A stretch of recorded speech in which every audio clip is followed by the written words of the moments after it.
आप दशा माता का पूजन करने जा रहे हैं। पीपल के वृक्ष के नीचे दशा माता का पूजन करें ना करें, पहले भी कहा है आपको, आप पीपल के पेड़ की पूजन करने नहीं जा रहे, आप दशा माता का पूजन करने जा रहे हैं। अब वो दशा माता अगर पीपल के वृक्ष के नीचे बैठी है तो आप पूजन कर सकते हो, उसमें कोई दोष नहीं होगा। आप दशा माता की पूजन करने जा रहे।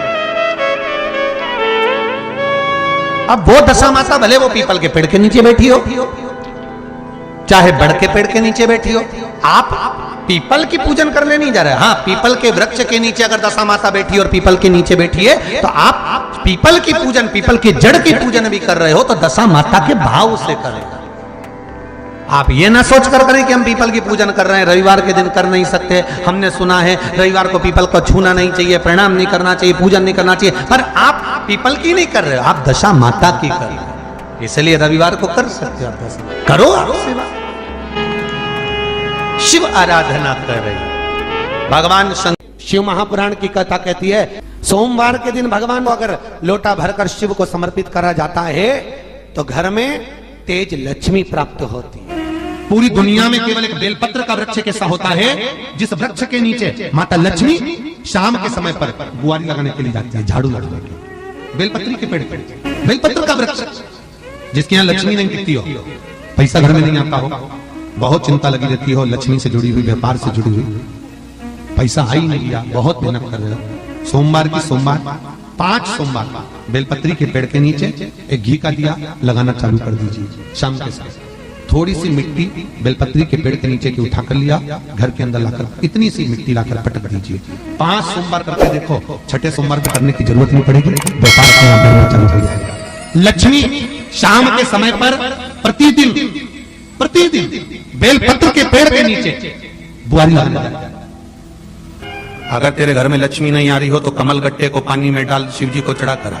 कमल का फूल बाजार में मिल रहा हो, जब तक कमल का पुष्प बाजार में मिले तब तक एक कमल का पुष्प सोमवार की सोमवार शंकर को चढ़ाना चालू कर दे। सोमवार को नहीं चढ़ाए तो प्रदोष को चढ़ा, और शंकर की भक्ति कर। और कमल का फूल ना मिले तो कमल गट्टा पानी में डाल, उस पानी को शंकर पर चढ़ा और चढ़ा एक, क्योंकि शिव की चरणों में रहने के लिए माता ख्याति ने लक्ष्मी देना चाहिए और लक्ष्मी जी को भगवान शंकर ने नारायण को दे दिया। अगर वही कमल के पुष्प पर लक्ष्मी का निवास होता है, इसलिए दीपावली पर कमल का फूल शिव जी को, भगवान माता लक्ष्मी को समर्पित होता है। कमल का पुष्प मेरे भगवान विष्णु ने शंकर भगवान को सावन के महीने में 108 दिए थे। वो पुष्प का फल इतना मिला कि भगवान विष्णु को सुदर्शन चक्र मिल गया था।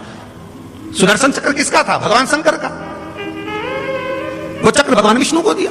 ले लो, तुमने कमल के फूल चढ़ाए 108, ये कमल का पुष्प चढ़ाने का फल ये है कि अपना सुदर्शन चक्र तुमको देता हूं, दुष्टों का संहार करना ये आपको देता हूं। भगवान विष्णु सुदर्शन चक्रधारी हो गए।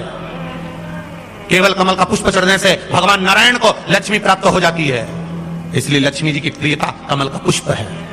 वो कमल के पुष्प का जल, कमल का जल या कमल गट्टे का जल शंकर पर आप प्रदोष की प्रदोष, सोमवार की सोमवार नहीं आ रही ना लक्ष्मी, पैसा नहीं आ रहा, अब आपने सब दूर माथा टेक लिया, चढ़ाना चालू करो। एक कमल गट्टा पानी में डालो, उस पानी को शिव जी को चढ़ाओ, चढ़ाइए। मिल जाए कमल का फूल, जब तक मिल रहा है कमल का पुष्प मिले, मंगवा लिया, चढ़ा दिया। सोमवार की सोमवार तो चढ़ाओ, शिव की आराधना करो, शंकर की भक्ति करो और एक दृढ़ता से करो। क्या बोलिए? बटकेश्वर महादेव। एक बात याद रखो,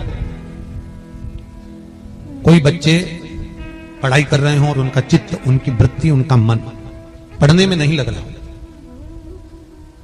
गलत जगह पर बच्चों का चित्त जा रहा हो, कोई व्यसन में, कोई घूमने में फिरने में, दोस्त यारों में, तो बड़ के पेड़ के नीचे, बड़ के पत्ते के ऊपर शंकर भगवान के शिवलिंग का निर्माण करें, बालू रेत का शिवलिंग बनाए, उसकी पूजन करें और पूजन करने के बाद उसी बड़ के पत्ते पर रखे हुए शंकर भगवान को पूजन आदि करने के बाद नदी में विसर्जन कर दें। उस बड़ के पत्ते को लेकर आ जाए, जहां पर बालक सोता हो, जो गलत संगत में पड़ रहा हो या गलत जगह जा रहा हो या चिड़चिड़ प्रवृत्ति में हो, उसके पलंग के सिराने में उस पत्ते को 1 महीने के लिए रख दीजिए।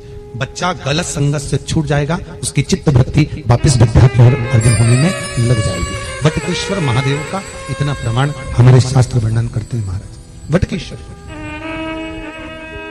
जिनका अदालत में कोई काम चल रहा हो, प्रशासनिक कोई कार्य और नहीं हो रहा हो, तो बटकेश्वर महादेव की पूजन बड़ के पेड़ के नीचे बालू रेत का शिवलिंग बनाए, बिना पत्ते पर, केवल भूमि पर, उसकी पूजन करें, दही चढ़ाएं, चढ़े हुए दही को घर में लेकर आए, शंकर भगवान का विसर्जन करने के बाद में चढ़े हुए दही को घर पर लेकर आए, उसका हाथ से एक रुमाल पर छापा लगा लें, अदालत में जब भी आप जाएं, प्रशासनिक कार्य के लिए कभी भी जाएं, उस रुमाल को जेब में रखकर लेकर जाएं, आपका कार्य सफल होगा। बटकेश्वर महादेव का इतना प्रभाव। बटकेश्वर महादेव का पूजन, अर्चना, स्मरण जीव को सुख प्रदान करा। भगवान शंकर को आनंद की अनुभूति करा।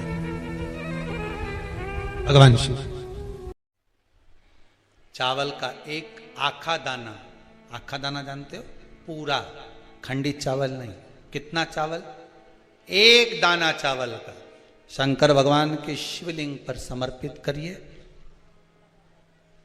एक बेलपत्र जिसका डंडी का मुख अपनी ओर हो, जहां से चावल चढ़ाया है, उस चावल के ऊपर अपनी कामना कर कर रख दीजिए और चंद्रमौली भगवान का स्मरण करिए। कौन से भगवान? शंकर भगवान का सर्वश्रेष्ठ सुंदर नाम है चंद्रमौली। चंद्रमौली भगवान का स्मरण करिए। अपनी कामना कर कर बेलपत्र समर्पित कर कर शिव जी पर एक लोटा पानी, एक जल पात्र समर्पित करो, कलश से जल चढ़ा दीजिए। नैनों में वो जल लगाकर अपनी कामना कर कर वापिस घर को आइए। अगली शरद पूर्णिमा आएगी, जो कामना करी है मेरा चंद्रमौली भोलेनाथ उसे पूर्ण कर ही देगा।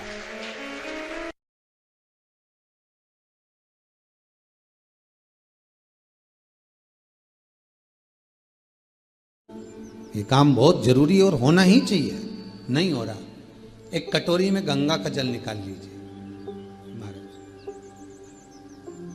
और कटोरी में गंगा का जल निकालकर तुम्हारे घर में एक सिक्का पड़ा हो, 1 रुपया, 2 रुपया, 5 रुपया, कोई सा भी एक सिक्का पड़ा हो, जो भी सिक्का पड़ा हो, कुंदकेश्वर महादेव का नाम लेकर, जहां परिंडा होता है, पानी का मटका होता है, पितरों का स्थान होता है, हंडा भरते हो, मटका भरते हो, उसके पास में उस कटोरी को रखकर 1 का सिक्का, 2 का सिक्का, 5 का सिक्का, 10 का सिक्का, जो तुम्हारे पास सिक्का पड़ा हो, जो भी तुम्हारे पास पड़ा हो, वो सिक्के को हथेली में लेकर कुंदकेश्वर महादेव का नाम लेकर उस कटोरी में डाल दीजिए और उस जल को नैनों से लगाकर आप काम के लिए निकल जाइए। वो काम आपका सफल होकर ही रहेगा, छूट नहीं सकता। गंगा के जल में वो बल होता है और आप जो सिक्का डाल रहे हो वो ये समझ कर डालें कि कुंदकेश्वर महादेव को मैं गंगा में स्नान करने के लिए। हमारे यहाँ पहले हमने भी देखा, आपने भी देखा होगा, किसी जब बारिश नहीं होती है या कोई काम अटक जाता है, जब बारिश, तो क्या करते थे पहले के जमाने में कि मंदिर को पैक कर दे, उसमें पानी भर दे शंकर जी के ऊपर। आपने कई जगह देखा होगा, उसमें शिव जी को डुबा, तो किसके लिए डुबाते थे? कुंदकेश्वर महादेव के लिए।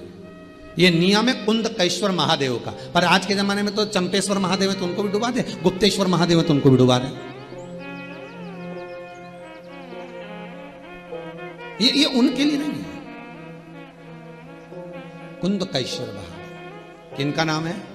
जम के बोलिए, कुंदकेश्वर महादेव। ये कुंदकेश्वर महादेव को उस कटोरी में, उस बाटकी में सिक्के को डाल, और फिर जब आपका काम हो जाए, आप जिससे मिलने गए हो, जिससे काम की बात करने गए और काम हो गया, तो वो जल ले जाकर सिक्के के साथ, सिक्का तो डालो मंदिर में, कहीं दान पेटी आदि में, और वो जल भगवान कुंदकेश्वर के नाम से शिव जी को समर्पित कर दो।